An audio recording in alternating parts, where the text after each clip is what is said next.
നാരായണ ജയ ജയ വിഠല ബോലോ നാരായണ ജയ ജയ ലക്ഷ്മീ നാരായണ രംഗ വിഠല ലക്ഷ്മീ നാരായണ രംഗ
ബോലോ നാരായണ ജയ ജയ വിഠല സർവത്ര ഗോവിന്ദനാമ സങ്കീർത്തനം ഗോവിന്ദ ഗോവിന്ദ. ഭാഗവതത്തിൻ്റെ പെരുമ വ്യാസാചാര്യൻ പല പുരാണങ്ങളിൽ എഴുതി വച്ചിട്ടുണ്ട്. അതിൽ പ്രധാനമായിട്ട് പത്മപുരാണം, സ്കന്ദപുരാണം, അതേപോലെ ഗരുഡപുരാണം, വരാഹപുരാണം മുതലായ പുരാണങ്ങളിലാണ് ഭാഗവതത്തിൻ്റെ പെരുമ ഇവിടെ എഴുതി വച്ചിട്ടുണ്ട്. മിക്കവാറും പത്മപുരാണ കഥയാണ് മഹാത്മാക്കളൊക്കെ അനുസ്മരിക്കാറുണ്ട്. അത് നമുക്ക് കുറച്ച് അനുസ്മരിക്കാം, 10-15 മിനിറ്റ്. അതിൽ ആദ്യത്തെ അധ്യായത്തിൽ കഥാമൃത രസാസ്വാദ കുശലഃ ശൗനകോ ബ്രവീത്. കഥാമൃത രസാസ്വാദ കുശലഃ, കഥ എങ്ങനെ കേൾക്കണം, എങ്ങനെ ആസ്വദിച്ച് നമ്മൾ അത്. ചില ആൾക്കാർക്ക് പായസമാണ് വളരെ ഇഷ്ടം, നല്ല ആസ്വദിച്ച് അത് കഴിക്കും. കാരണം പായസം കഴിച്ച് പിന്നെ മതിയാവാതെ പിന്നെ ചെയ്യും, കിടക്കും. കിടന്നാലും കുറച്ച് സ്ഥലമുണ്ടല്ലോ, അപ്പോൾ കുറച്ചുകൂടി ആയത്തിറക്കാം, ഇരിക്കട്ടെ കുറച്ച് നേരം. അങ്ങനെ ആസ്വദിച്ച് എങ്ങനെയാണോ പായസം കുടിക്കേണ്ടവർ.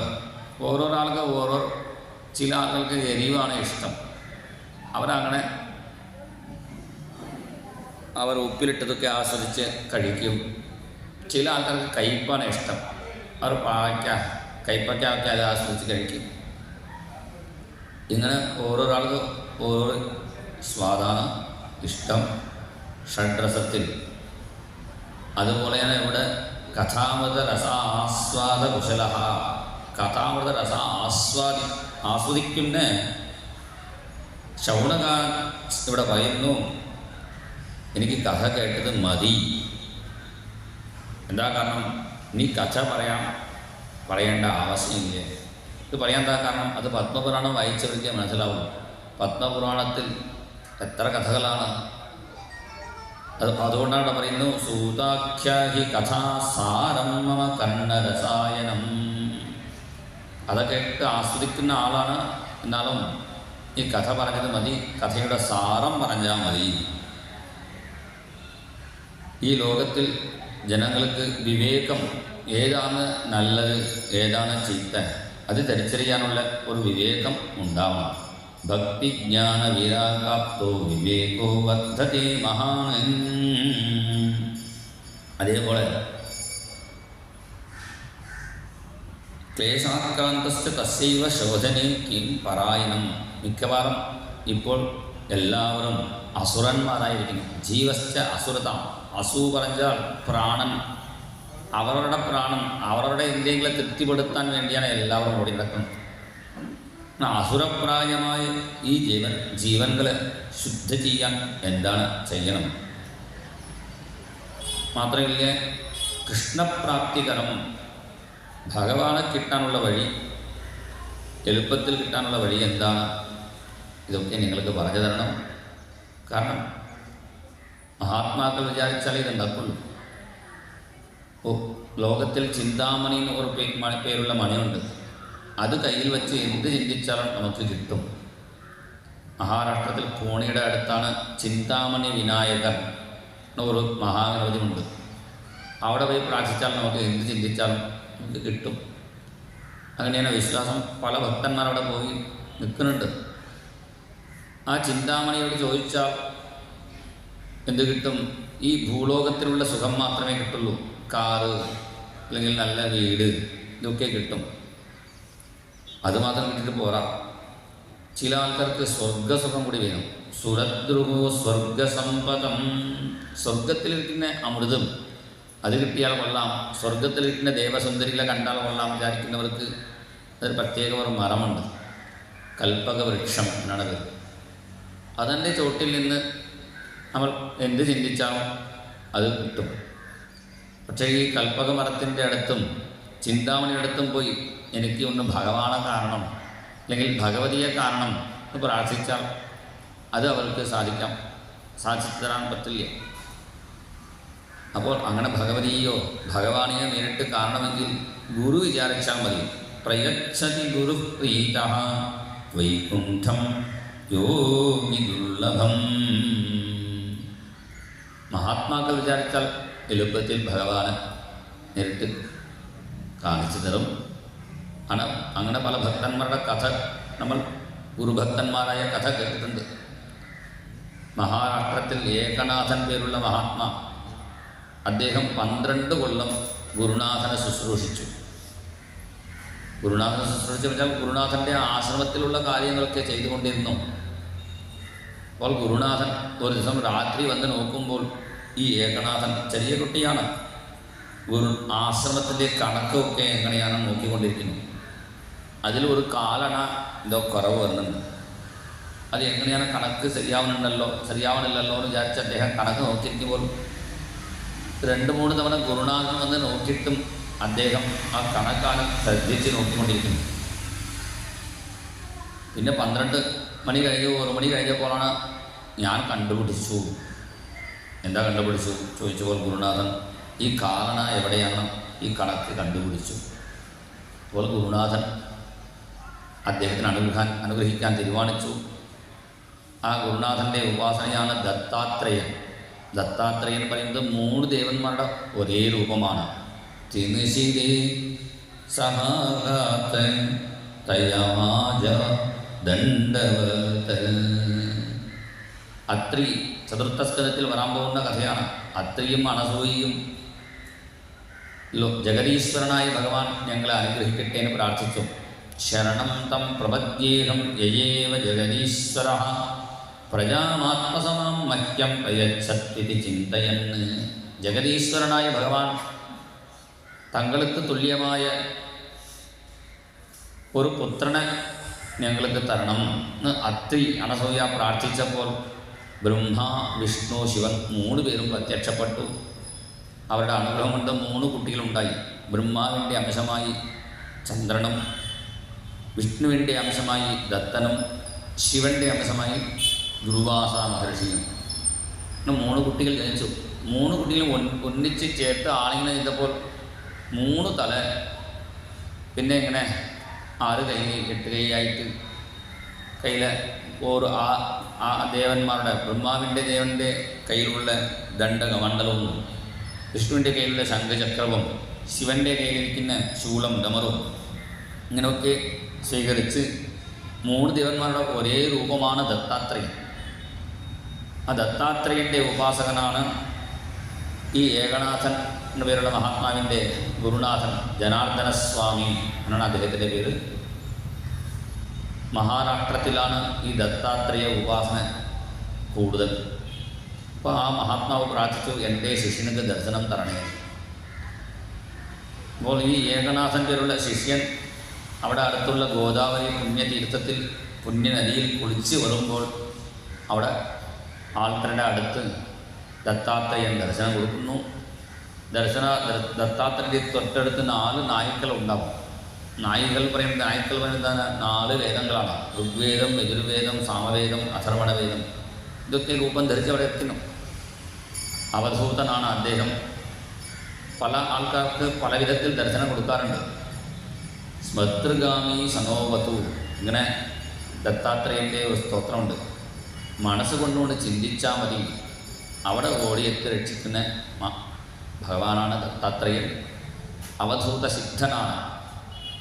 ഭാഗവതത്തിൽ ഏകാസ്കന്ധത്തിൽ യദു മഹാരാജാവിന് ദത്താത്രേയൻ ചെയ്യുന്ന 24 ഗുരുക്കന്മാരുടെ ഉപദേശമൊക്കെ നോക്കി കേൾക്കാം.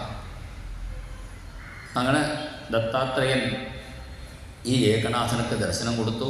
ഏകനാഥൻ ദത്താത്രേയനെ സ്തുതിച്ചു, തിരിച്ചു വന്നു. വീണ്ടും ആശ്രമത്തിൽ ഗുരുനാഥൻ്റെ കൈകര്യം ചെയ്യുന്നുണ്ട്. അപ്പോഴാണ് ഗുരുനാഥൻ ചോദിച്ചു, വരുന്ന വഴിയിൽ എന്തെങ്കിലും അത്ഭുതം കണ്ടുപോകും? അത്ഭുതം കണ്ടുപോകും ചോദിച്ചപ്പോഴാണ് പറഞ്ഞു, ഞാൻ വരുന്ന വഴിയിൽ ദത്താത്രേയ ഭഗവാനെ കണ്ടു, അവിടെ മരത്തിൻ്റെ ചോട്ടിൽ കണ്ടു, ആൾക്കാരുടെ ചോട്ടിൽ കണ്ടു. അപ്പോഴാണ് പറയുന്നു, ഈ ഏകനാഥൻ്റെ ഗുരുനാഥൻ, ഈ ദത്താത്രേയനെ കാണാൻ വേണ്ടി ഞാൻ എത്ര കൊല്ലം തപസ് ചെയ്തു. ദത്താത്രേയ മന്ത്രം അക്ഷരത്തിന് 1,00,000 ഉരുവിട്ട് ജപിച്ച് വളരെ ബുദ്ധിമുട്ടി കണ്ടതാണ്. ആ ഭഗവാന്റെ ദർശനം ഞാൻ നിനക്ക് എളുപ്പത്തിൽ കാണിച്ചു കൊടുത്തിട്ടും വീണ്ടും ഇങ്ങനെ ആശ്രമത്തിൽ ചുറ്റി നടക്കണ്ടല്ലോ. അപ്പോൾ അദ്ദേഹം പറയൂ, എനിക്ക് ദത്താത്രേയനേക്കാൾ കൂടുതൽ നിങ്ങളോടാണ് പ്രേമം.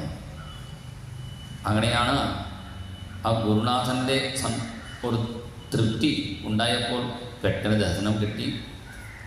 ഏകനാഥ മഹാരാജാവിന് ഏകനാഥൻ പിന്നെ ഭാഗവതത്തിന് ഒരു വലിയ വ്യാഖ്യാനമൊക്കെ ചെയ്തിട്ടുണ്ട്. മഹാരാഷ്ട്ര ഭാഷയിൽ പ്രധാനമായും ഏകാദശസ്കന്ധത്തിൻ്റെ വ്യാഖ്യാനമാണ് നാഥ ഭാഗവതം എന്ന മഹാത്മാക്കൾ പറയും.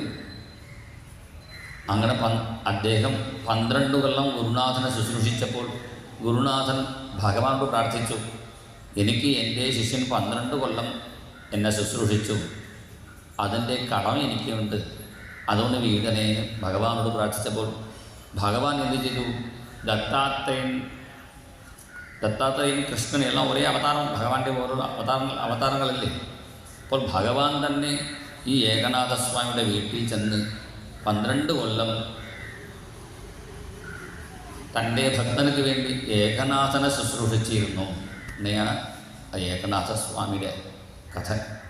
അങ്ങനെയുള്ള മഹാത്മാവിൻ്റെ, ഗുരുഭക്തനായ മഹാത്മാവിൻ്റെ കഥയാണ് ഗുരുനാഥൻ അനുസ്മരിക്കും. അങ്ങനെ ഗുരു വിചാരിച്ചാൽ നമുക്ക് ഭഗവാന്റെ ദർശനം എളുപ്പത്തിൽ കിട്ടും എന്ന് പറഞ്ഞുകൊണ്ടാണ് നമുക്ക് നിർത്തേണ്ട സമയമായി. ഒരു കീർത്തനം ചൊല്ലി നമുക്ക് നിർത്താം. സർവത്ര ഗോവിന്ദനാമ സങ്കീർത്തനം ഗോവിന്ദ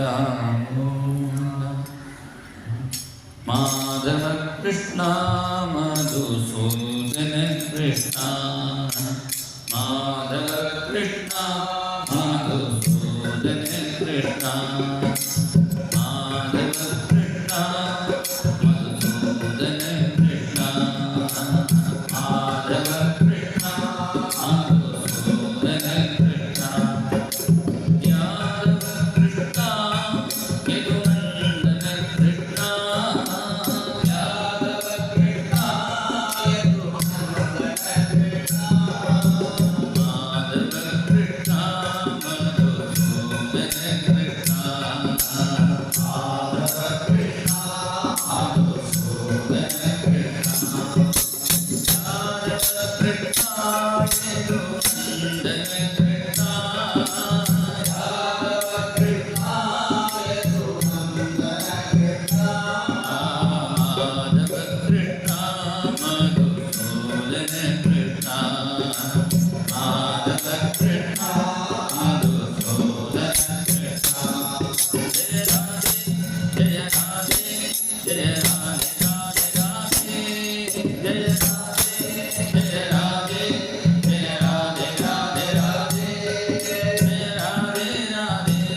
सर्वत्र गोविंद नाम संकीर्तनम गोविंद जय बोल सतगुरु महाराज की जय।